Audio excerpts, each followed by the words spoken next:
Greetings. It's Vagram. You notice a new background. I am messing with some settings. I'm staring at OBS right now.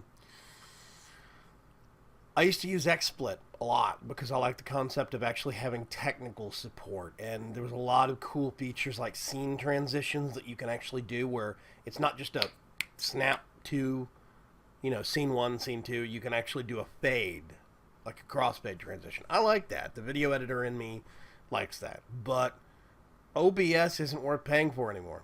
Xsplit isn't worth paying for anymore. It's bonkers. They're so behind the curve. There's tons of features the OBS has that are, it seems to me, not that hard to add in Xsplit. But they don't add them.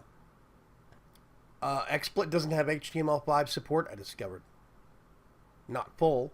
It doesn't support HTML5 audio at all, and it barely supports HTML5 video within certain constraints.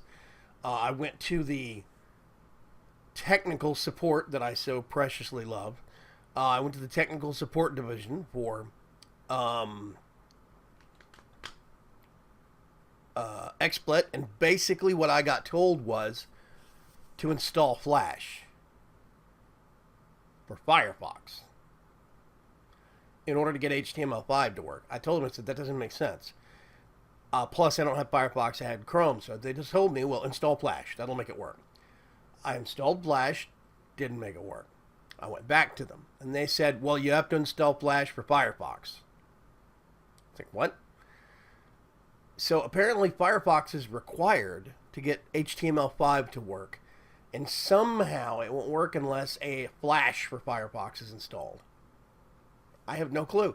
I don't see why Flash should be required for HTML5 to be enabled. Chrome supports HTML5. YouTube is an example of this. YouTube uses 100% HTML5 if you want to force it to do so. I think it does it by default now. So, that's 60 FPS videos and high resolution, like 4K resolution videos and stuff like that now. Whole 9 yards. And Xsplit can't manage this. It baffles me. So, this is being recorded in OBS, Open Broadcasting Software. It's free. And it's getting to where now it's got more features than Xsplit does. It's got more community support than Xsplit does. The community actually supports you about it.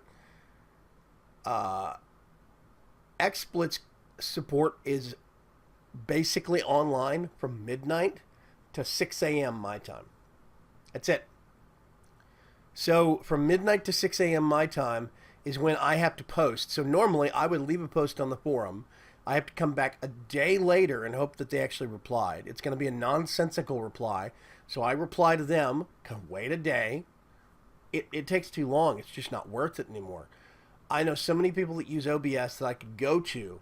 If I have a problem with it, I'm just going to switch back. So this is being recorded with OBS. It's using the NVIDIA encoding options in it. And I really hope, I was up late last night dealing with their frickin' support. I stayed up well past my bedtime just so I could get a lot of messages back and forth.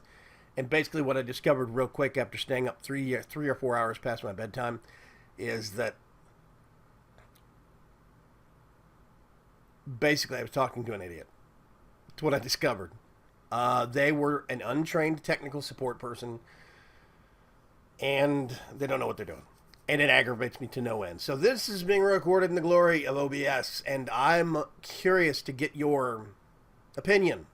It took me a while to get the green screen settings right, but I can do this or this. You remember those? I still have those. I do have the green screen settings working. Green screen is right there. If I move my hand fast enough, let me do it. I think you can see a little bit of the green screen coming through in between my fingers. That's going to happen. Even Xsplit did that. I have no cure for that. But there's a lot of stuff that I'm already plugging in and using and getting used to with OBS that I'm liking better. Like there's a little thing that shows... Let me see if I can show you guys. Can I... The keyboard is... This is my old, crusty... Nope, I can't get it up there. Okay. It's alright. This is my old, crusty uh, Logitech G15. It's a great keyboard. I've had it ever since they were initially first released. Not the new versions that were first released. Like the very, very, very first Logitech keyboard that had a little flip-up LCD on it. That's this keyboard. It is on its dying legs, but it has this little screen with buttons and stuff. I can see my bit rate. I can see my stream uptime. I have a button to mute my microphone right here on my keyboard. Boop, that's it.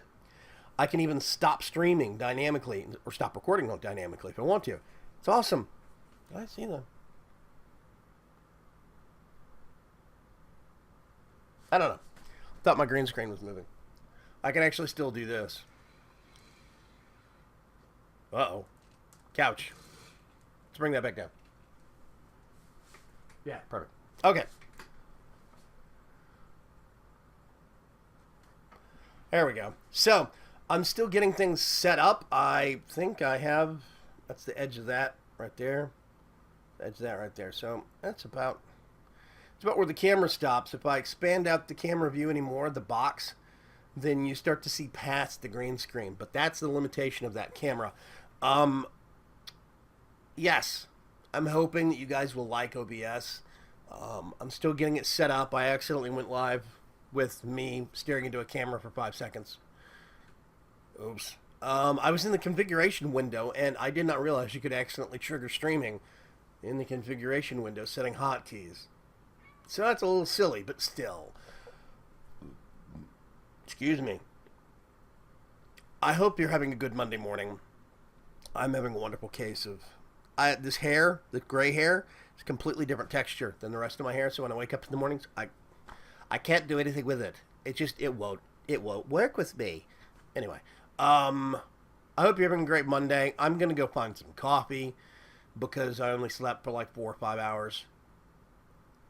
Yeah. I'm going to go find some coffee. I'll talk to you folks later. Bye.